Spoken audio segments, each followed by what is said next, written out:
What's up, fight fans? This is Kurt DeVille with Counterpunch Boxing News, and I have some new news concerning Deontay, the Bronze Bomber Wilder.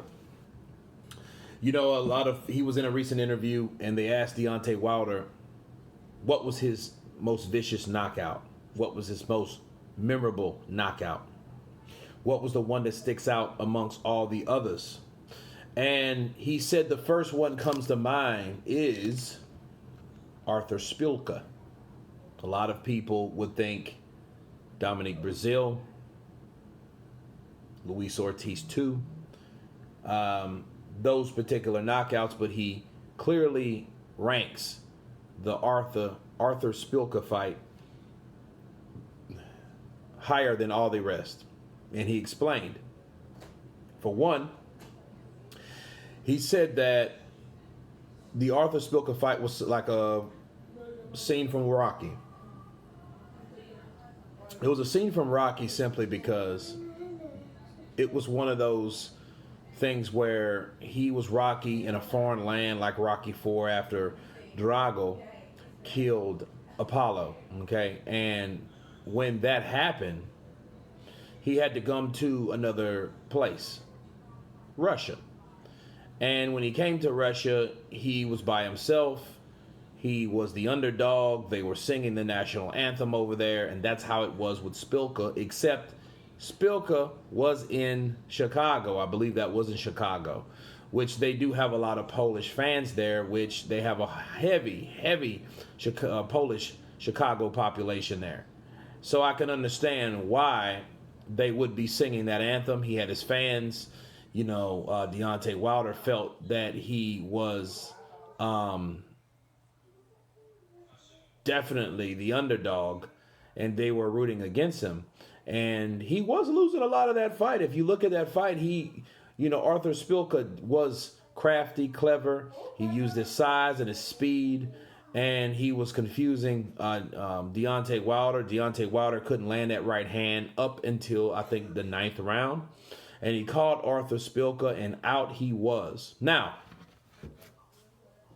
my counterpunch on this.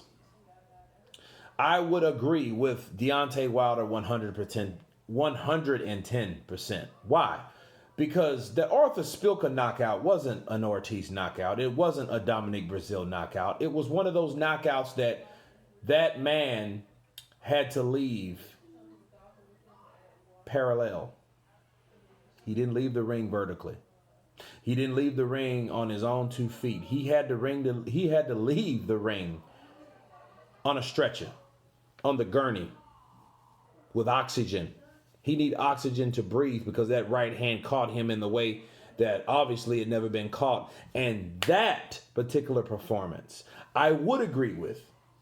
Because you guys know how Deontay Wilder, he goes and he says, well, hey, Tyson Fury ain't the same and this and that, the other, because I take credit for that. The way I hit him, I gave him a concussion and all that, right?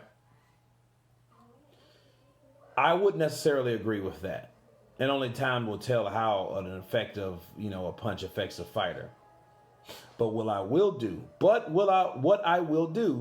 is I will agree with the Szpilka. Szpilka, I don't think was ever the same after that knockdown. Look, okay. Not taking anything away from Derek Chisora, but it's a fact. When you start getting knocked out, ask Fernando Vargas, the Hall of Famer, the tough fighter from Oxnard, California. When you start getting knocked down, knocked out, exposed, those nerves get exposed all in your chin, all in your pressure points of your face, okay?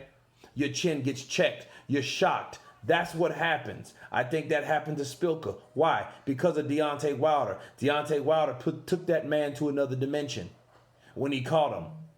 Okay? He caught that man with the perfect punch. That man could not leave on his own. And I think that punch further damaged his career because of getting hit the way he got hit. Now, I would agree with that particular opponent. I can't speak for all the other opponents because I haven't seen Brazil fight again. I haven't seen Ortiz fight again. Okay? I have seen Fury fight twice. and he claimed credit for that. That I wouldn't agree with, but I will agree with that Spilka if that was an example. But if it ain't an example, it should be an example, because Arthur Spilka is not the same fighter after he got hit by that bomb. Okay? So that's my counterpunch on that. You guys tell me who you think was the biggest, or what was the biggest knockout of Deontay Wilder's career. Of course, please subscribe. And you guys been counterpunched. Peace.